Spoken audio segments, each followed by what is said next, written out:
let's finally address whatever's been going on between Onyeka and Ozee. Yeah, there's been a lot of shady movement between those two of late. I've been keeping my eyes on them, just watching them, trying to deduce if Onyeka is just being Onyeka or if there's actually more to it.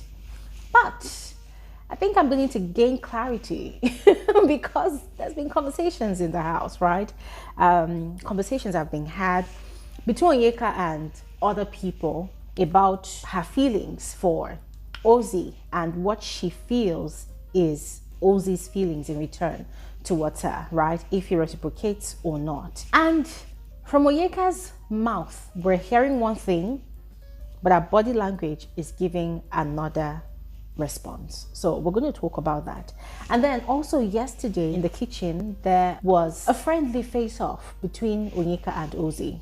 Yeah, where Ozee had, in a way reprimanded her, but also given her some very vital advice, about the way she's been playing her game in the house. Like, this guy literally clocked her out to her shock and surprise. Sparked up a lot of conversations online as people had different views, as to Ozee's intentions for advising Onyeka the way he did.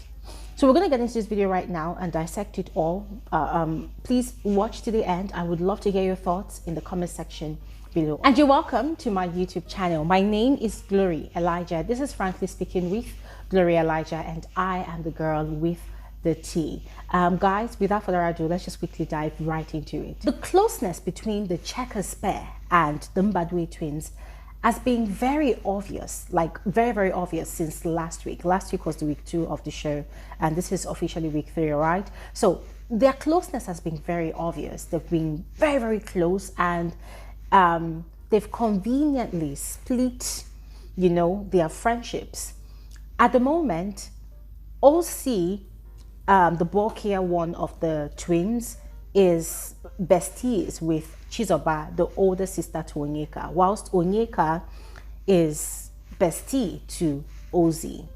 Now, when you see them play, when you see them have conversations, their banters and all whatnot, it seems like siblings, playing together, siblings having fun.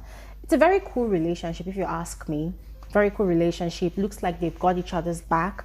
Looks like they look out for each other. And yeah, they're quite close. And together they formed the other clique in the house. If you've been following my videos, I've been mentioning the two, variations in the house. There's the Zinwe pair with their clique, and then there's also the Mbadwe twins with their clique. Yes. So it's been a solid friendship so far.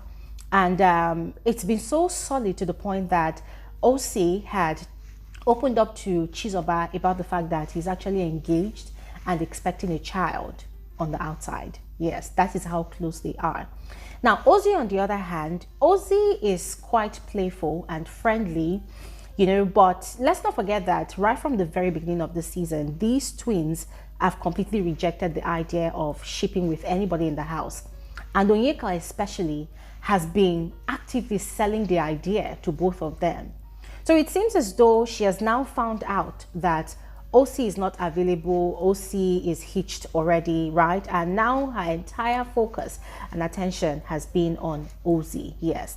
Now, Ozee is playing along, but we don't know if Ozee is just being his caring self or if he actually feels something for Onyeka.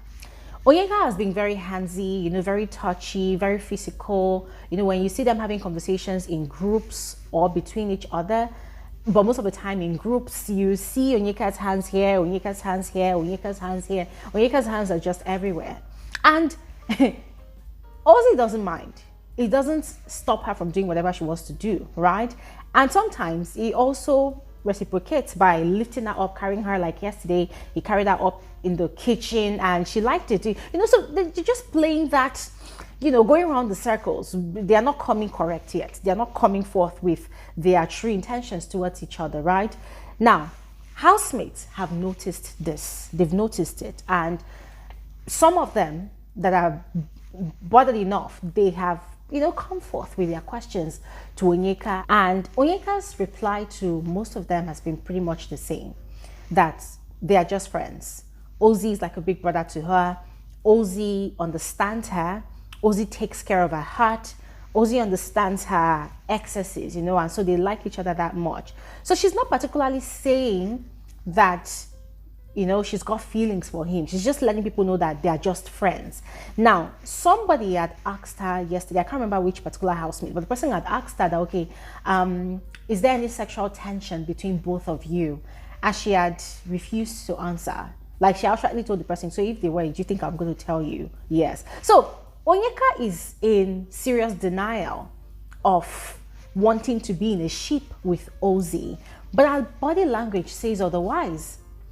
Everything Onyeka does, the way she looks at Ozee, Ozee sometimes too is quite handsy, when he touches her dreads, when he puts his hands on her shoulder, you see how she melts, you see how her knees buckle, you see how she has this look of a puppy that just wants more, right? Despite her very dominant personality, her being chaotic and being all over the place. But when she goes around Ozee, it's a new page of a story. Onyeka completely changes, she's like this needy woman that just needs all the love and attention in the world. Yes. And it makes me wonder why she's still denying it. Yeah. But anyways, ladies and gentlemen, that is what is there. At the moment, there's been no actual declarations of love and feelings and maybe a proposal to be in a ship in the house. Not from Ozee yet. I don't know if Onyeka has actually done anything like that.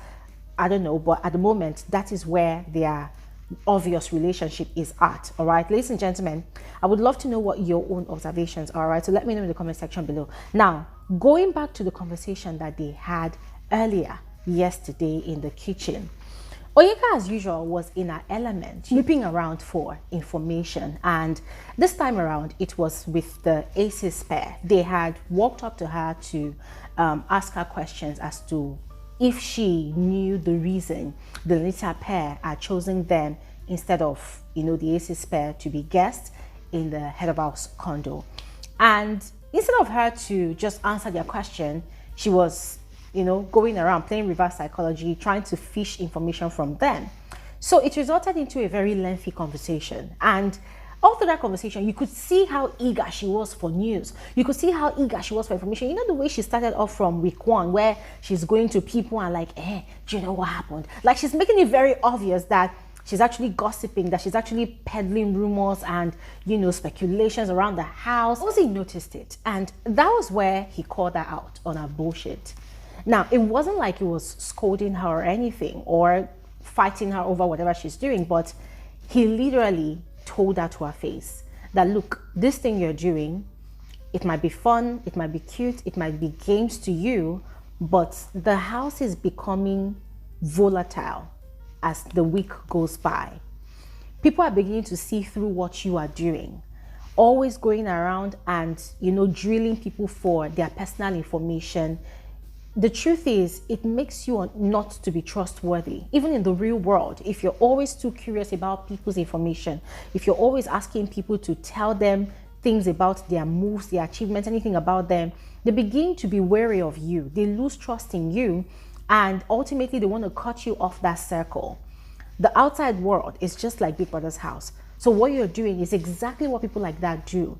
And it's quite dangerous. So Ozee was just basically advising her to, tone it down. And there was a way he described her excitement whenever she's actually peddling gossips. According to him, she acts like she wants to have an orgasm.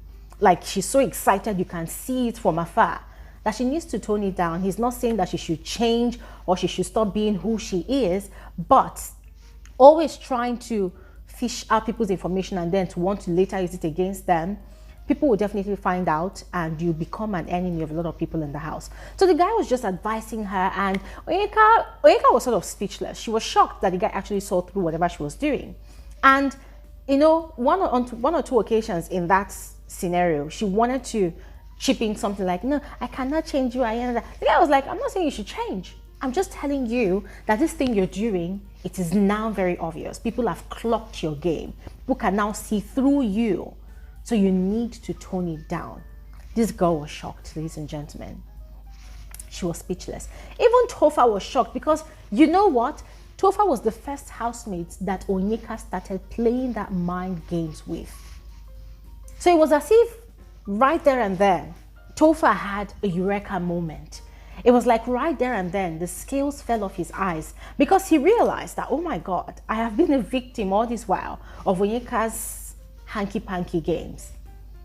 So he was like, oh, that's true, that's true. I said, look, shift, that's true, you did not know since.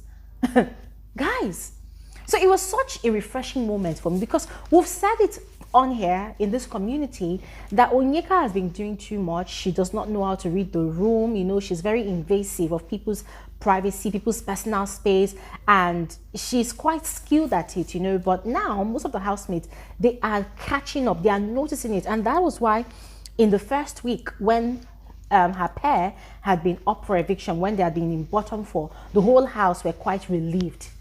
It was as if they just could not wait for them to be out of the house. So guys, for me, it was a very beautiful moment, yes. But guess what? On the outside, Onyeka's fans were, they were crying, in quotes.